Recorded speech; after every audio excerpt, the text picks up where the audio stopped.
Hello and welcome to Blockbuster review on Prudent Media. My name is Sachin Chatte and on this show we take a look at the latest releases. Today we will take a look at the Konkani film Umesh and Priyadarshan's Bhooth Bangla. First, let's take a look at Bhooth Bangla. Now Priyadarshan's Bhooth Bangla opens with a disclaimer claiming it doesn't promote superstition. That's a sensible move on paper. But over its nearly 3-hour runtime, the film ends up doing pretty much exactly the opposite. From chants that supposedly ward off demons and when reversed, conveniently summon them. हाँ, क्योंकि सीधा बजाओ तो शांति होती है और उल्टा बजाओ तो तबाही मच जाती है. And then there are strange attempts at linking quantum physics with the Atma, which is soul. The narrative piles on so much mumbo jumbo, it starts to feel overwhelming. Now this is meant to be a horror comedy, a genre that actually needs tight control. When it misses the mark like it does here, you're left with something that's neither scary nor funny. ना डर लगता है, ना हंसी आती है. The writing treats the genre casually and it shows. Some gags land mildly, but others slip into outright crude territory, including a literal toilet joke. There's a scene where a man sees steam rising from a commode and instead of reacting like a normal person would, he goes and sits on it, only to be blasted upward with boiling water. मतलब यह है कि इस film में इंसान कम लगते हैं और कार्टून कैरेक्टर्स ज़्यादा लगते हैं. By the end, I genuinely felt like jokingly saying a prayer, भाई बस खत्म करो अभी. The story kicks off with a flashback at Mangalpur railway station, a place tied to the mysterious disappearance of brides. A bride in red falling prey to an evil force instantly reminded me of Jaani Dushman, जिसमें संजीव कुमार भूत बन जाते हैं. And honestly, that film handled this kind of setup more effectively. Here, it's chaos. A wedding party is attacked and of course the bride runs straight into the most isolated road possible, क्योंकि सीधी safe जगह जाने का कोई option ही नहीं होता ऐसी फिल्मों में.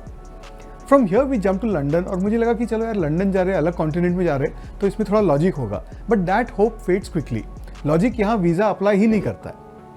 Arjun, played by Akshay Kumar, is an unemployed man living off his father's wealth. His sister has found someone to marry, but of course the wedding is stuck in the usual loop of auspicious timing. Vastu का problem है, शादी के मुहूर्त का problem है और बहुत सारे प्रॉब्लम है. Meanwhile, the father is off to Sydney giving lectures that awkwardly blend quantum physics with spirituality. Quantum physics भी सोच रहा होगा कि भाई मुझे इसमें क्यों घसीट रहे हो. And then out of nowhere, Arjun is summoned to North India because of course there's an inheritance waiting for him, a grand haunted palace. बिना काम का बेटा उसको सीधा एक महल मिल जाता है.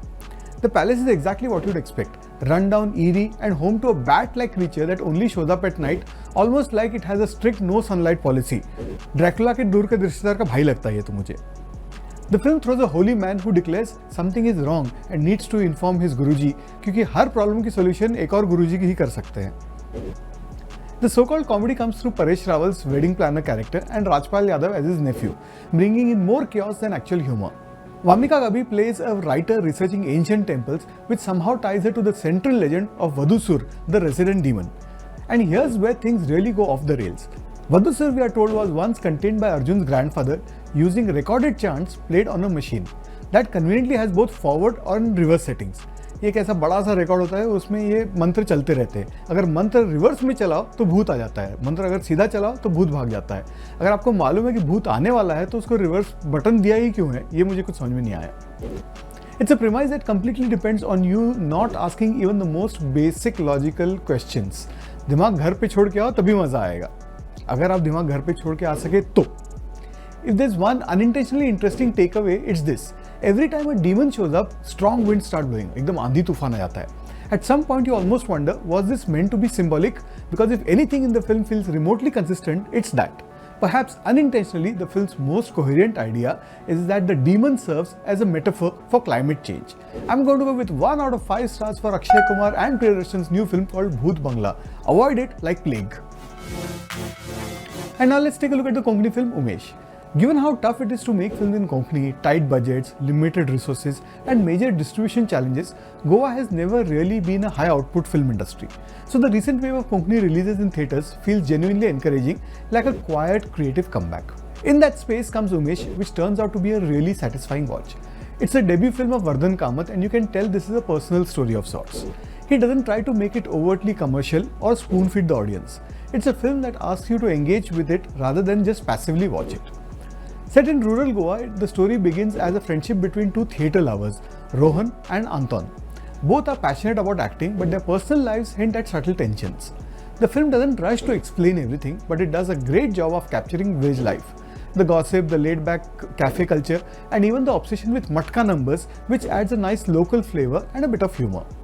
Then there's Umesh himself, played by Amar Chari. He's introduced very casually but slowly becomes the heart of the film. A bit of an outsider, a bit of a mystery, you understand parts of him but never fully, and that ambiguity works in the film's favour. Things shift when Anton decides to leave theatre and try filmmaking. It's that classic dream from moving from theatre to cinema, but the film shows how difficult that transition really is. There's a moment where they visit a film shoot hoping to learn, only to realize how complex the process of filmmaking actually is. The performances really work here. Sushant Naik is solid, Amar Chari brings depth to Umesh, and John De Silva is effortlessly compelling as always. Sameer Shetty also stands out with his natural comic timing. What makes Umesh stand out is that it doesn't try to give you all the answers. It leaves things open, lets you reflect, and stays with you even after it ends. It's a film that's less about explaining and more about making you feel, and that's what makes it worth watching.